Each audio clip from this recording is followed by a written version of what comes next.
as an artist, it was difficult not to like.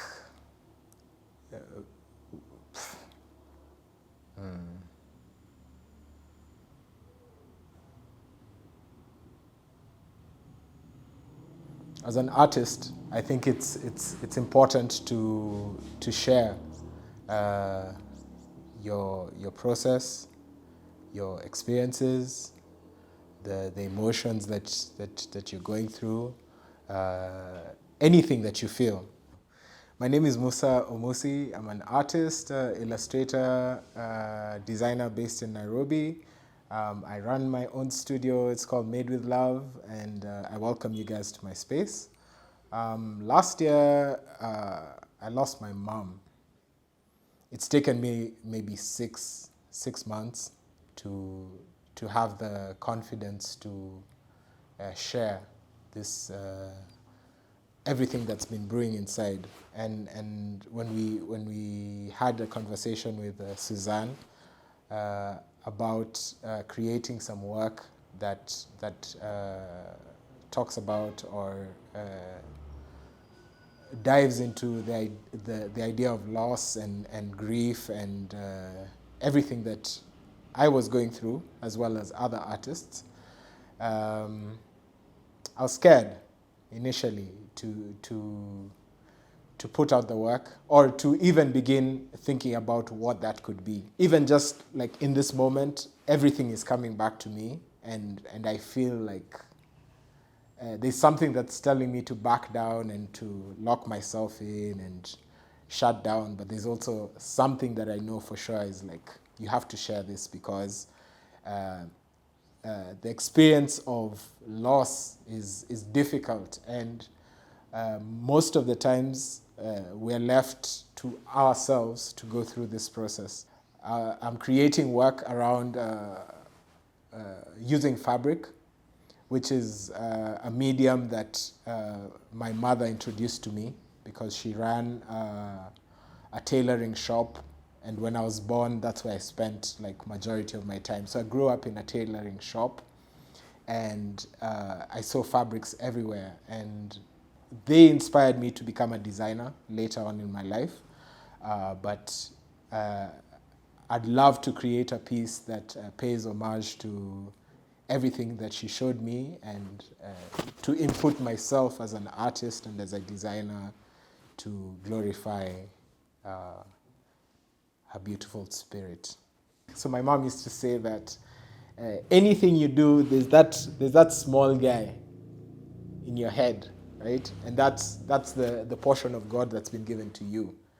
But like when another portion comes into contact with you, like another spiritual experience, a spiritual experience shared begins putting God together, and those are powerful moments. So every time I think of something that she said, I think of something that she showed me, I think even literally just thinking of her brings her into my presence, and I feel like we're creatively collaborating on this project. I think the sadness never goes away, because I'd love to hold her hand, I'd love to play with her hair, I'd love to have a cup of tea with her, I'd love to have a good meal with her, I'd love to take a walk with her, and I can't physically, right? But the joy is that there were so many moments where I got to do all these things, and our memories are they're the only bank we can hold on to, and we have infinite access to these memories, and we're open to, so at this moment we could be having a cup of tea, spiritually, or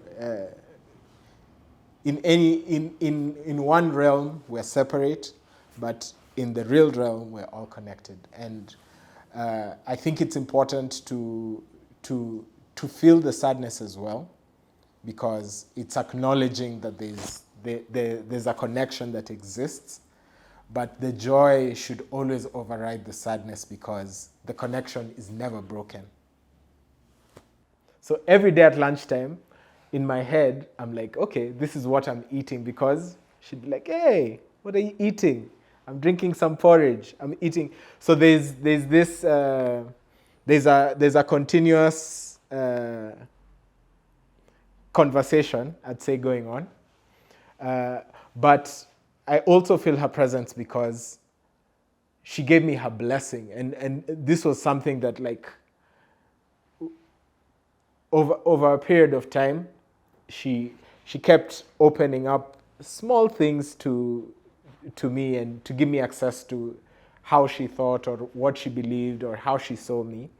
And the things that I'm picking up, I feel are like the blessings that she gave me, and the things that I'm releasing are the things that I feel like are not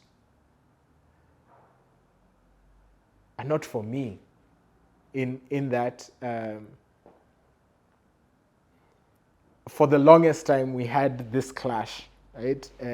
So my mom didn't want me to be a fashion designer because she didn't think it would be a successful career.